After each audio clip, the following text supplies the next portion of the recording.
There are some things that sales leaders do that are just wrong. In fact, I call them sales dumpster fires. And this is dumpster fire number 4 in the series. And you ever notice that you get a great salesperson who becomes a sales leader, and typically, because that's what got them promoted, they're stepping in front of their salespeople and they're closing deals. In fact, they might be closing a lot of deals. They feel great about it. The problem? Your salespeople are not learning, they're not growing, they're not getting better. And that, my friends, is a dumpster fire. And we're going to talk about how to solve that problem. This is Sales Untraining, a very different kind of sales podcast. 3 out of 4 salespeople are failing. They're falling short of their revenue. Why doesn't sales training work? That's what this sales podcast is about. It's your weekly sales strategy guide designed to rewire your sales brain. Welcome to Sales Untraining.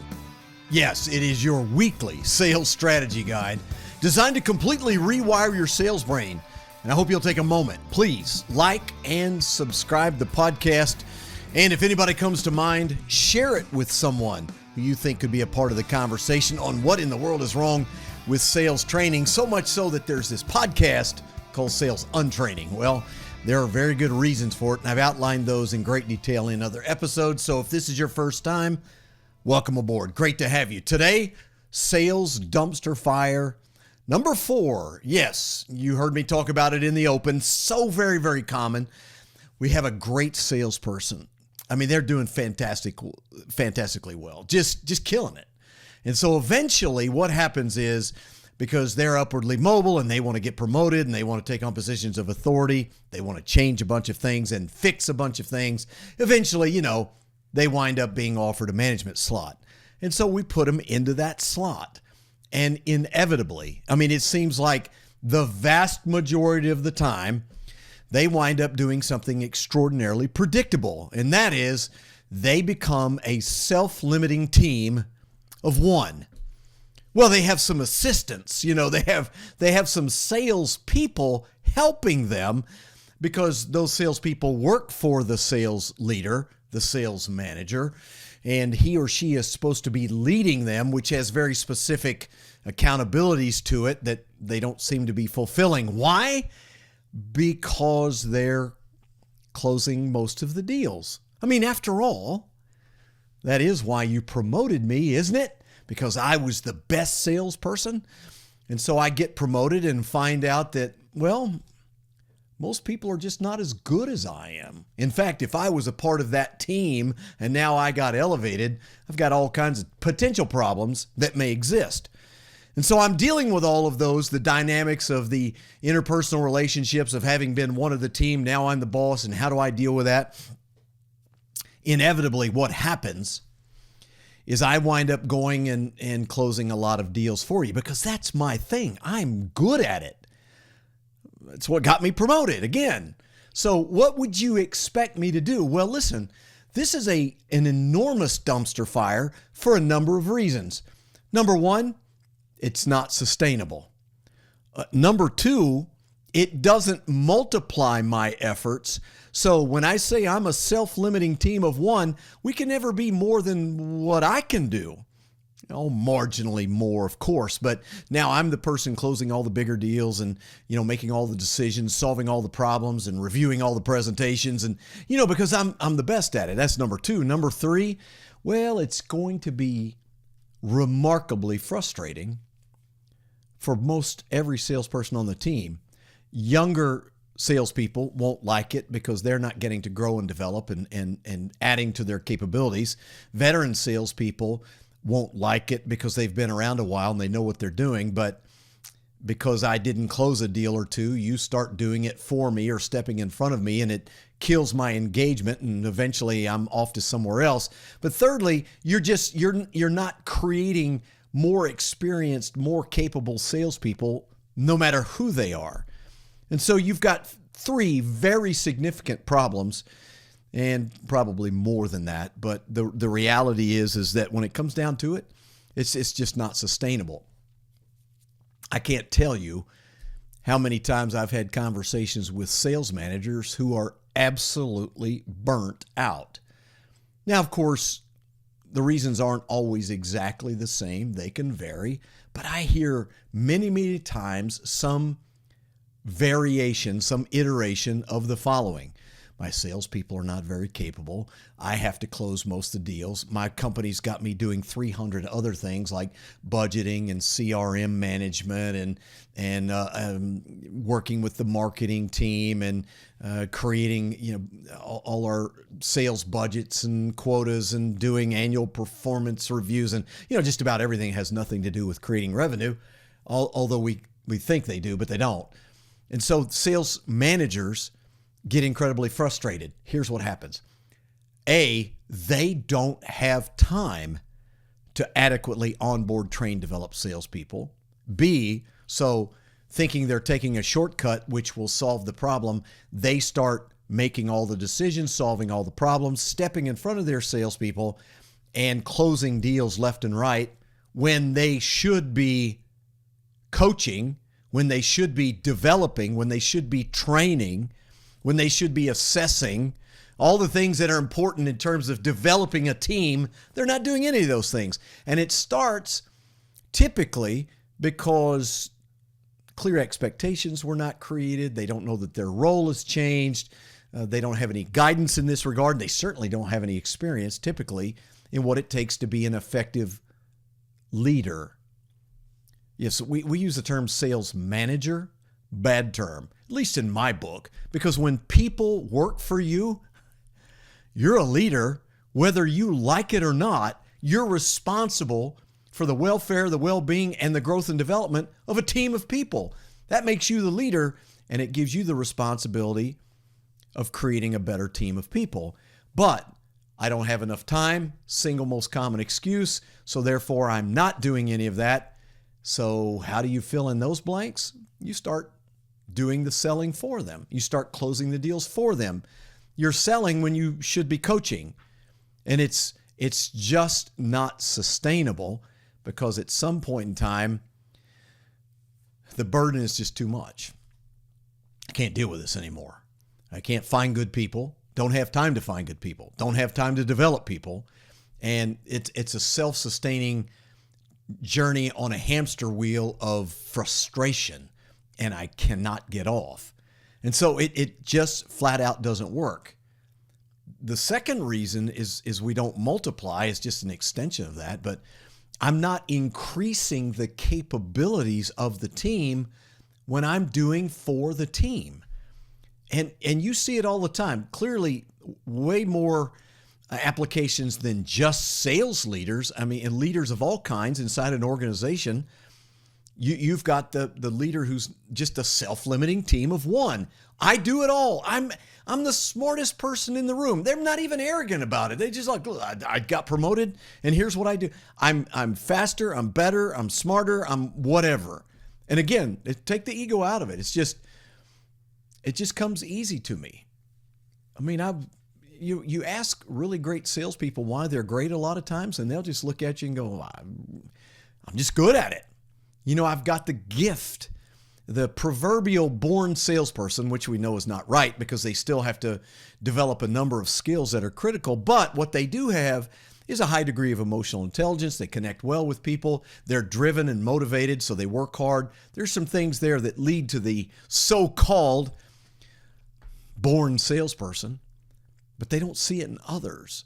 So they struggle. They struggle with the idea that people they don't get it. They're not as good as I am. And frankly, I don't have the patience to deal with them. So I do it myself, which inevitably means, of course, that we're not getting better as a team. We're limited, again. But then the third thing, wow. Do you really want to work for someone like that? I mean, it feels good at first. New sales leader comes in. He's hyper motivated. He's very, very good at what he does.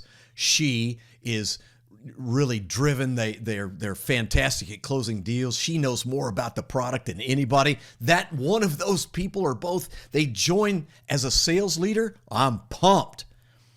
Right? And so we start making some calls together and I stumble a little bit. Boy, they step in, they take care of it. We get the deal. And I'm like, all right, I cannot wait for you to come back. Let's do this again and again and again. But then they suddenly begin to realize that the boss doesn't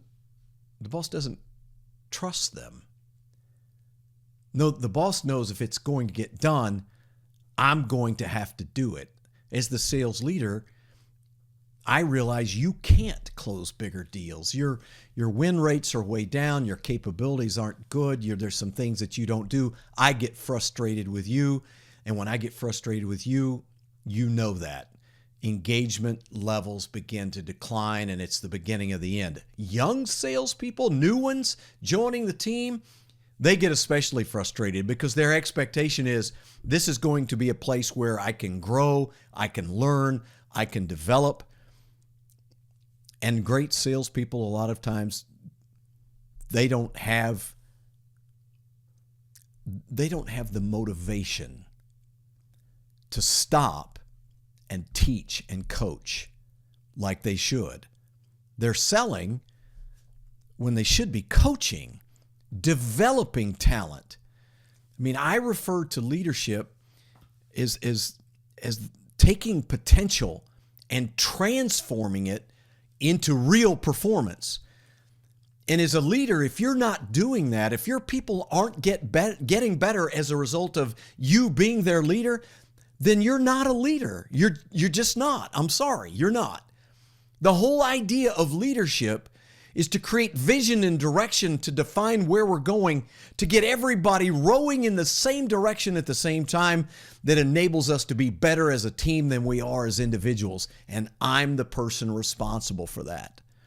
I'm the person coaching, training, onboarding, encouraging, motivating. That's what leadership does. And if you're not doing those things, then your team's not getting better.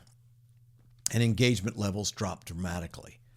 I mean, it's sad because it is so incredibly common, so common that it is a sales dumpster fire.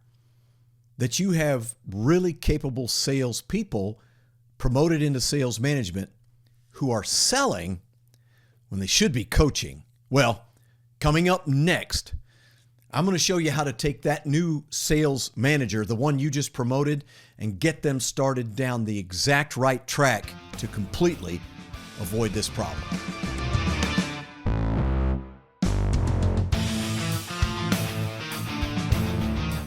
Hey, thanks for making Sales Untraining your first listen of the week. And if you find something you like, if you hear something that's interesting, I hope you'll share it with somebody you know.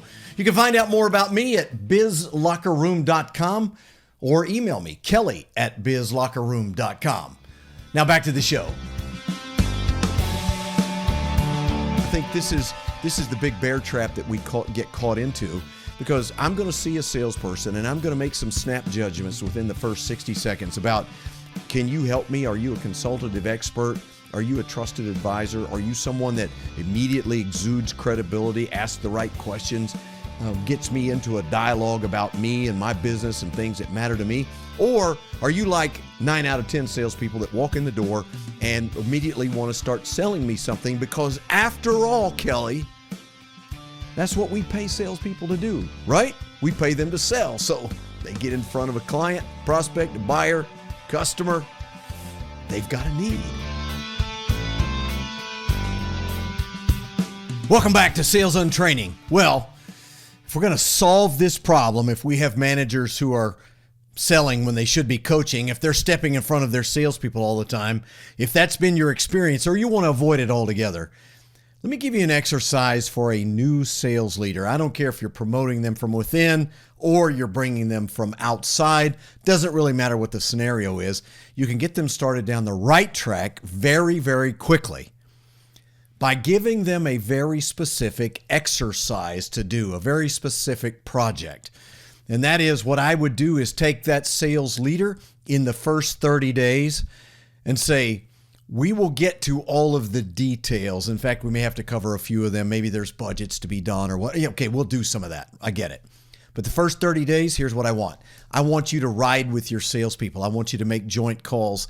For those of you who are working on the inside, you're going to get on board. You're going to listen to calls, live calls, participate, hear how they respond to customers in real time, not how they report that they do so. You're going to spend time with your salespeople. And here's what I want you to do. At the end of that particular period of time, whatever it is, 30 days, I want you to give me an assessment of each of your individual salespeople. And I'm going to give you some very specific things to look at, but let's stop for a minute and preface what we're trying to do. A great sales leader needs to understand the talent that is working for him or her. So I need to look at each one of my salespeople and have a very good understanding. What do they do well? What do they not do well? You know, a typical traditional SWOT analysis, just looking at strengths and weaknesses. Let's forget opportunities and threats for a while. Let's just do an assessment. Let's evaluate our personnel, my personnel now, on a very specific set of skills and characteristics and so forth. And let's see how they're doing, because what I want you to do is begin to understand this is why I've hired you. So as the VP sales or whatever it may be that sales leader is reporting to, I'm making it clear to them, I want you to assess your people. I want to know that you know exactly what their strengths and weaknesses are, where their opportunities are to develop, to improve, to grow their capabilities, because I have hired you, placed you in this position to develop the salespeople that are here. And when we get to the point where you're communicating your assessment of your current salespeople, I want to know if we have some salespeople who may not be ideal, and I need you to tell me why specifically. Not, well, I just don't think they have what it takes, or I don't really think they're motivated or bought into it. I don't think they're very good. No, I don't want you to look at them and jump to some conclusion. I want data. I want impressions based on real observation in real time. So I want you to assess them on some very specific things for me. Create a scale, 1 to 10, 1 to 100 allows me to create some nuance if I want to, but I want to know how well do they do certain things. For example, you go into every sales call with them. I want you to have a conversation before you go in. Tell me about the call. Why are we here? What do you know? What are we trying to accomplish today? I want you to assess how well they plan for each sales call. On a scale of 1 to 100, how good are they at planning for the call, anticipating the conversation, the needs, understanding the sales process and where we're going? I need for you to understand that, and I want you to assess each individual salesperson on preparation. Number 2, I want you to assess them on their understanding of sales process.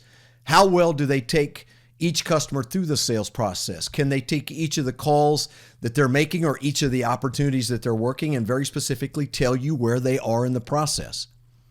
I want you to evaluate them. Now, all of this, and I'm not done, but all of this is going to portray that this is what I want you to do. Assess, create opportunities to grow and develop by training and coaching, and then moving on to the next step. Just rinse and repeat. That's your job. Increase the capabilities of our sales team. If we have people who aren't capable, tell me who they are and why, and let's make plans to replace them. Number 3, I want to know how well they plan. No, not call preparation. How well do they plan? How well do they identify high value, high probability opportunities? How well do they blueprint those opportunities, begin to qualify them, to begin working them through the sales process? Do they have a cogent sales plan that will inevitably take them to their number? By the way, as an aside, 95% of the time the answer is no. I already know, but I want that sales leader to understand I'm evaluating them on how they evaluate their people, assess them, and determine what needs to be fixed, revised, changed, whatever the case may be. Finally, the last thing is clearly how well do they know the product? Not how well do they say they know the product. How well do they actually know it? So that means I'm asking you to not only go through presentations with them, but to query them on their knowledge, to do some role play work, to find out, okay, look, here's XYZ product. Tell me about it. Don't sell it to me. Just tell me about it. Tell me what the applications are, how people use them, why are they successful in the market, what are the features that matter, the benefits that are communicated to the client, on and on and on. Listen, if you can't assess, you don't have a starting point for improvement. But by giving them that particular exercise to do, that project, I'm sending a strong signal. Here's the first thing I want from you. Give me an assessment a no baloney assessment of your current sales team.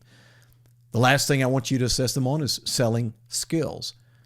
How good do they do how well do they do presentations? How good are they at identifying objections, uncovering issues, a number of things? Are they consultative salespeople? Do they ask good questions? Do they listen well? Do they understand what they're hearing?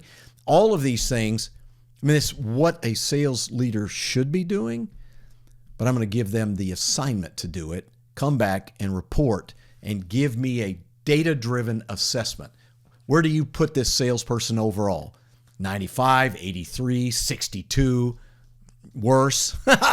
If that's the case, we've got our work cut out for us, right? But I'm sending a strong message. My expectation is you will assess your salespeople, determine their current capabilities, create plans to move them up the scale to the next level and above, and I want to know how you're going to do that. Yeah, it's a lot different than simply saying, congratulations, you're the new sales manager. We'll see you in the first staff meeting. And I want you to give me an update on your budget and tell me where our CRM pipeline is and things of that nature. You don't hire sales leaders to do that.